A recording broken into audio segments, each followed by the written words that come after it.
Good morning friends, welcome to my channel. आज हम discuss करेंगे 16 जुलाई के इम्पॉर्टेंट करंट अफेयर और इंटरनेशनल ऑर्गेनाइजेशन। एनएसओ ने किस पहल की शुरुआत की? Option A Statathon, A data journey towards developed India. भारतीय कृषि अनुसंधान परिषद का 57वां स्थापना दिवस कार्यक्रम कब और कहां आयोजित किया जा रहा है? Option A C Subramaniam Hall, NASC परिसर, नई दिल्ली। यूनाइटेड नेशन का हेडक्वार्टर न्यूयॉर्क, USA और गठन 1945। वर्ल्ड हेल्थ ऑर्गेनाइजेशन WHO का हेडक्वार्टर जेनेवा, स्विट्जरलैंड और गठन 1948। वर्ल्ड बैंक का हेडक्वार्टर वाशिंगटन DC और गठन हुआ 1944। इंटरनेशनल मॉनेटरी फंड IMF का हेडक्वार्टर वाशिंगटन DC और गठन 1945। United Nation Educational, Scientific and Cultural Organization UNESCO का हेडक्वार्टर पेरिस, फ्रांस और गठन 1945। राष्ट्रपति द्रौपदी मुर्मू ने आज कटक में रेवेन्यू विश्वविद्यालय के किस कार्यक्रम में भाग लिया? ऑप्शन बी रेवेन्यू विश्वविद्यालय के 13वें दीक्षांत समारोह में भाग लिया। लोक शिकायत और पेंशन मंत्रालय के तहत प्रशासनिक सुधार और लोक शिकायत विभाग ने जून 2025 की कौन सी रिपोर्ट का 23वां संस्करण जारी किया? ऑप्शन ए सचिवालय सुधार मासिक report. United nation children fund UNICEF का हेडक्वार्टर न्यूयॉर्क, USA और गठन 1946।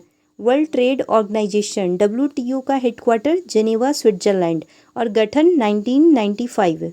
इंटरनेशनल लेबर ऑर्गेनाइजेशन का हेडक्वार्टर जेनेवा, स्विट्जरलैंड और गठन 1919। वर्ल्ड इकोनॉमिक फोरम का हेडक्वार्टर कोलोग्नी, स्विट्जरलैंड और गठन 1971। International court of justice ICJ का हेडक्वार्टर द हेग, नीदरलैंड और गठन 1945। राष्ट्रपति श्रीमती द्रौपदी मुर्मू ने आज उड़ीसा के कटक में आदि कवि सरला दास की जयंती समारोह में भाग लिया और किस व्यक्ति को कलिंग रत्न पुरस्कार 2024 प्रदान किया? ऑप्शन बी केंद्रीय शिक्षा मंत्री धर्मेंद्र प्रधान। अल्पसंख्यक कार्य राज्य मंत्री श्री जॉर्ज कुरियन ने निम्न में से किस कार्यक्रम का उद्घाटन करेंगे? ऑप्शन सी प्रधानमंत्री विकास योजना के अंतर्गत कौशल प्रशिक्षण एवं महिला उद्यमिता विकास परियोजना। इंटरनेशनल एटॉमिक एनर्जी एजेंसी का headquarter Vienna, Austria.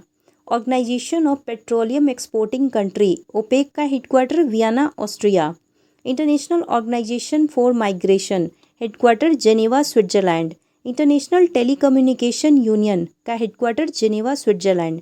Amnesty International का headquarter London, United Kingdom, UK। किस घटना के संदर्भ में प्रधानमंत्री नरेंद्र मोदी ने शोक व्यक्त किया? ऑप्शन सी विख्यात मैराथन धावक फौजा सिंह के निधन पर।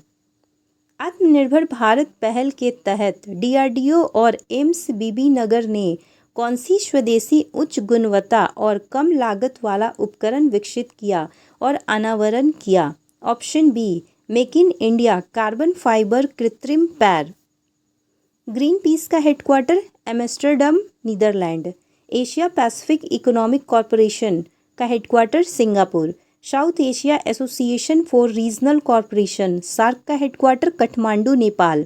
Association of South East Asian nation ASEAN का headquarter Jakarta, Indonesia. Bay of Bengal initiative for multi sectoral technical and economic corporation BIMSTEC का हेडक्वार्टर ढाका, बांग्लादेश। राष्ट्रपति द्रौपदी मुर्मू ने 17 जुलाई 2025 को नई दिल्ली के विज्ञान भवन में आयोजित समारोह में किस पुरस्कार को प्रदान करेंगी? ऑप्शन बी स्वच्छ सर्वेक्षण पुरस्कार। हरित ईंधन को लेकर मिशन मोड में केंद्रीय मंत्री नितिन गडकरी ने कहा कि इस पहल से किसकी कीमत दोगुनी होगी? ऑप्शन बी मक्का। North Atlantic treaty organisation NATO का headquarter Brussels, Belgium. International Red Cross का headquarter Geneva, Switzerland. United Nation high commissioner for refugee UNHCR का headquarter Geneva, Switzerland. United Nation development programme UNDP का headquarter New York, USA। और world food programme का headquarter Rome, Italy. If you like this video, please like and subscribe my channel. Thank you for watching.